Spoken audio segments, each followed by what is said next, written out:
Gerade eben bin ich in einer mir noch völlig unbekannten Stadt namens Malaga gelandet und war nach eigener Aussage ganz alleine hier, ich kenne niemanden. Doch nur, bis ich am ersten Tag in der Uni damit konfrontiert war. Junge.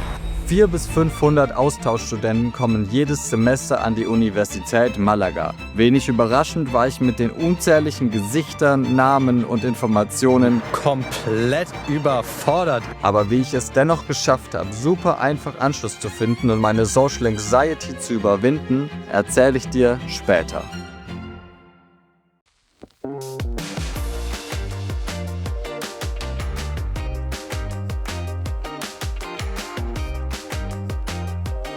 Ich mache mich auf den Weg zur Universität das erste Mal und begutachte den Ort, an dem ich das nächste halbe Jahr mehr oder weniger viel Zeit verbringen werde.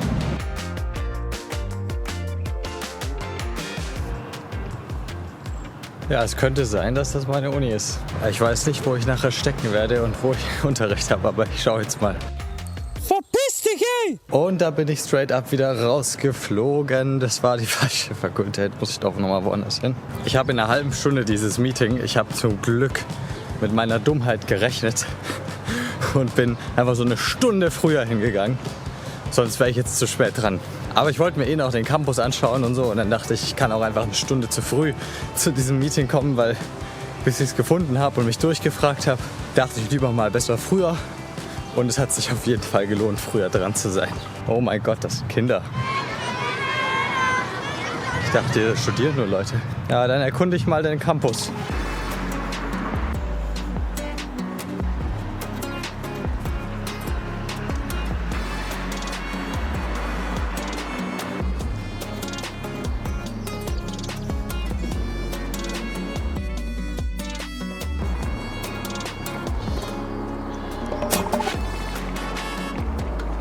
So, das hier sieht jetzt aus wie meine Fakultät. Facultad de Ciencias.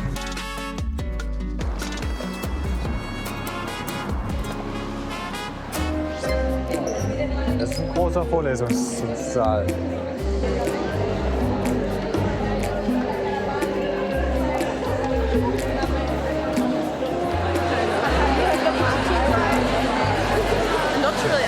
ESN Malaga, and we are here with the main objective of giving you the best year of your life.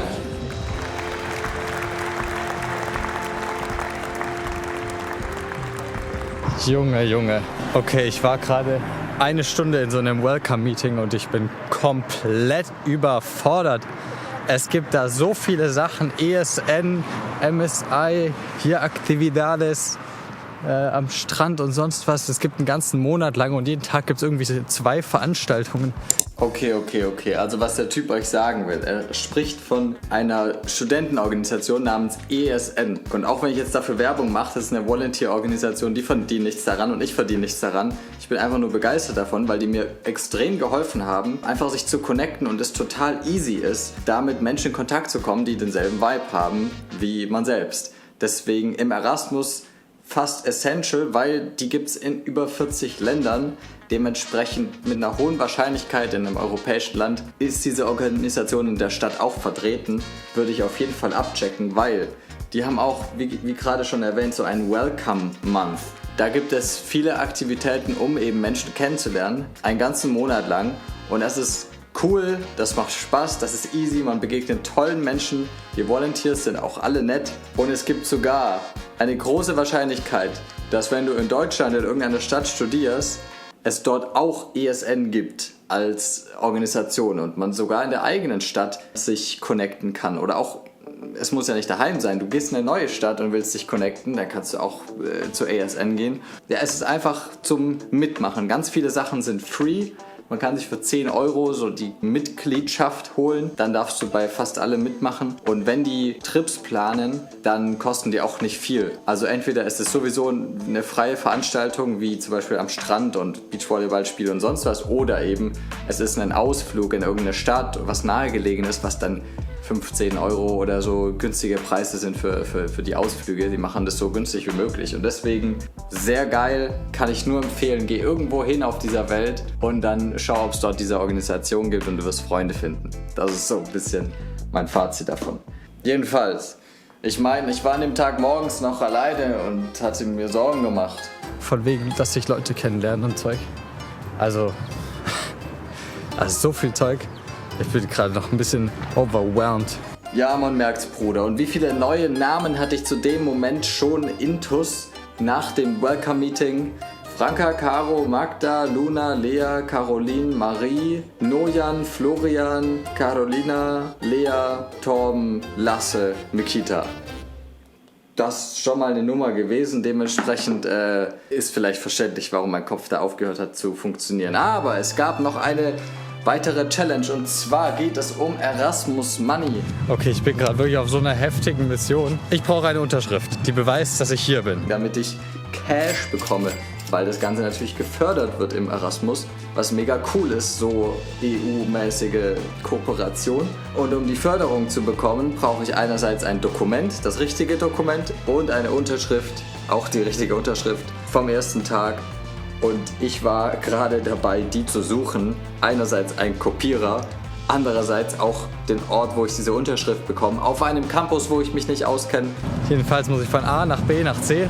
Und die haben mich dahin geschickt und meinten, lauf da, dem Standort hinterher. Ich hoffe, ob es da wirklich ist, weil der letzte Google Maps Standort hat nicht geholfen. Wo ich gar nichts kenne, wo ich nicht weiß, wohin mit mir. Dementsprechend war ich da weiterhin überfordert, auch wenn es noch nichts mit Menschen zu tun hatte. Ich habe jetzt hier also einen Zettel endlich ausgedruckt. Ich habe schon so lange gebraucht.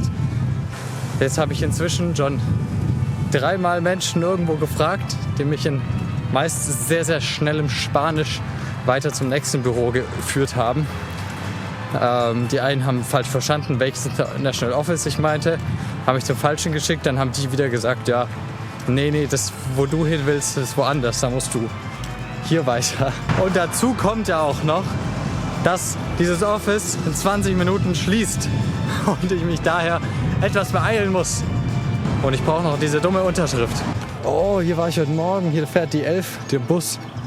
Wow, Dinge verknüpfen sich in meinem Kopf. Es kann sein, dass ich es jetzt gefunden habe, aber ich weiß es nicht. Seht ihr das, Leute? Erfolgreich endlich mit Unterschrift ging es weiter wieder zurück in die Innenstadt und zum Strand, denn dort war jetzt die erste Veranstaltung von ESN, das erste Event des Welcome Month, wo wirklich komplette blutige Anfänger und Neulinge hingekommen sind und niemand irgendwas wusste und niemanden kannte, was sehr positiv ist, weil wenn niemand kennt, dann will jeder jeden kennenlernen. Das waren auch eine Menge Leute und ich hatte aber auch davor wieder ein bisschen Lampenfieber. Ich bin jetzt am Strand und zwar sollte hier gleich für die Studenten ein kleines Event stattfinden, dass sie einfach so ein bisschen sich kennenlernen und Volleyball spielen. Und eigentlich habe ich voll Bock drauf, bin ich hier hingelaufen. Aber ich muss sagen, ich bin sozial auch noch nicht so ganz aufgewärmt. Also natürlich habe ich eigentlich kein Problem damit, mit Leuten zu quatschen und sowas. Aber ich spüre schon noch so eine leichte Hürde und so ein Hindernis daran. Ich bin jetzt da hingelaufen, ich habe schon 2, 3 Leute gesehen und war so, das sind die bestimmt. Und dann kam so ein leichter Widerstand noch in mir. Das wird noch irgendwann weggehen. Ich weiß schon, aber es ist ein Prozess noch. Es ist ein Prozess tatsächlich. Es geht nicht ganz so schnell und man muss doch langsam sich da immer mehr dran gewöhnen. Mal schauen, wann das ganz weg ist. Jedenfalls muss ich mich da jetzt überwinden. Ich muss da jetzt durch und ich gehe da jetzt hin. So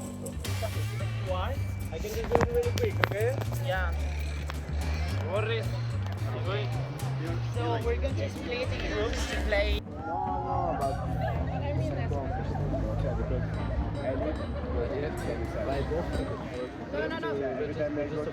Yeah, we need to register for the first one, which is for free, but Wir haben sehr erfolgreich Volleyball gespielt. Ich hatte mich gut mit meinem Team connected. Wir haben ein paar Sachen gewonnen, bam, bam, bam. Und das hat sehr Spaß gemacht. Ich habe dabei Nicht viel gefilmt, es gab viel zu tun, ich musste viele Menschen kennenlernen. Ich habe heute schon 17.000 Schritte gemacht. Ja, an so Tagen kommt man gut rum. Ich glaube, das wird jetzt einfach jeden Tag so sein, dass ich so viele Schritte mache. Ich glaube nicht, dass es so viel weniger werden, weil man muss ja schon hier rumkommen durch die ganze Stadt. Und es gibt viel zu besichtigen und viel anzuschauen. Das ist alles so spannend. Ich finde es jetzt schon so geil, hier zu sein, nach einem Tag. Es ist einfach wunderschön. Ich laufe durch die Stadt, die Fassaden der Häuser, die Balkone, Plätze, so wie die hier. Einfach ein schöner Platz. Warum nicht? Ambiente, die Menschen kommen raus von den Straßen. Heute Mittag war fast nichts los auf den Straßen. Jetzt wird es langsam voll. Es ist 10. Jetzt wird es langsam voll. Ich will pennen gehen. Ich will jetzt eigentlich ins Bett. Aber die Leute kommen aus den Häusern raus und fangen an, irgendwas zu erleben. Aber natürlich ist die Social Battery nach so einem Tag schon echt leer. So 80 Namen einmal zu hören, die Leute einmal kennenzulernen und so, geht dann schon irgendwann auf den Kopf. Aber natürlich ging es nicht irgendwie darum, viele Menschen zu treffen, sondern gute Freunde kennenzulernen. Weil das ist das, wovon man nachher nicht viele braucht, sondern eben nur echt gute. Und ich bin sehr happy, dass ich schon an diesem ersten Abend mit Mikita und Lasse, mit denen habe ich mich zu einem Abendessen noch getroffen. Wir haben ein bisschen Tapas gegessen. Die beiden Charakter sind dann sehr gute Freunde geworden. Daher tauchen sie noch in vielen weiteren Videos auf über diese Zeit des Erasmus und waren eben schon von Tag 1 dabei und irgendwie an meiner Seite. Und das war wirklich so an diesem Abend bei dem Tapas-Essen der erste Moment, wo ich mich wohl gefühlt habe und so ein kleines Gefühl von Heimat hatte. Auch wenn man natürlich noch total unterwegs war und noch total weg von daheim. Aber allein mal so 2 Leute zu haben, die schon relativ close sind und mit denen man sich gut versteht und die auf einer derselben Wellenlänge sind, tut einem gut, um runterzukommen und dieses Gefühl zu haben von wegen, ich bin angekommen, ich bin da, ich bin wirklich angekommen. Yes. So sollte der Tag beinahe zu Ende gehen, bis ich in meinem Koffer noch einen versteckten Brief gefunden habe, den meine Freundin mir da reingesteckt hat. Ich habe mich sehr darüber gefreut, es waren sehr, sehr liebe Worte darin, was mich natürlich auch ein wenig traurig gemacht hat, weil ich meine Freundin in dem Moment sehr vermisst habe. Aber als kleine Überraschung habe ich noch einen Ring geschenkt bekommen und bin dann sehr zufrieden nach diesem unfassbar vollen Tag schlafen gegangen. Und morgen Tag 2, die erste Party in Malaga. We're in the club right now. Let's go. Das war's. Schalte wieder ein.